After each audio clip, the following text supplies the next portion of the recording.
Welcome back. The changing of the seasons brings a lot of great things with it. Gorgeous fall colors, cooler weather, eventually some beautiful snow, and some pretty great holidays as well. But it also brings with it something we don't talk about enough: seasonal affective disorder. Now, according to Mental Health America, each year, roughly 5% of the U.S. population experiences seasonal affective disorder. That's about 16 million people. Seasonal affective is described as a type of depression related to the changes in the season. People can have mood changes, sleep problems, lethargy, social irritability, even eating problems as a result.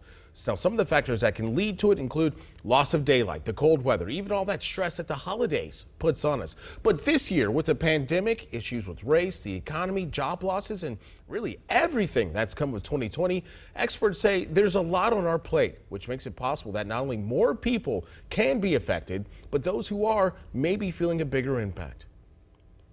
It could be this year that maybe it's more than seasonal affective disorder. And so I think that's why it's really important to speak with your doctor. A good place to start could be your primary care physician, and just make an appointment to talk about what's been going on. And that person can help you start to kind of figure out, is this seasonal affective disorder? Is it maybe something else?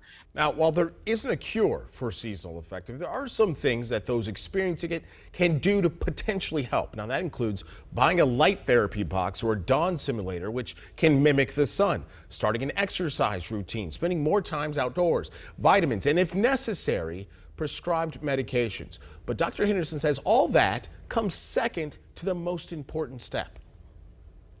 This is the year to reach out, I think, to somebody. And I understand, there's stigma with talking about mental health and maybe even going to a mental health professional. But again, you can start small, talking to a friend or family member and just kind of sharing initially what's going on. But again, if you feel that's why we're here. That's what we've been trained to do, is to help you with mental health difficulties.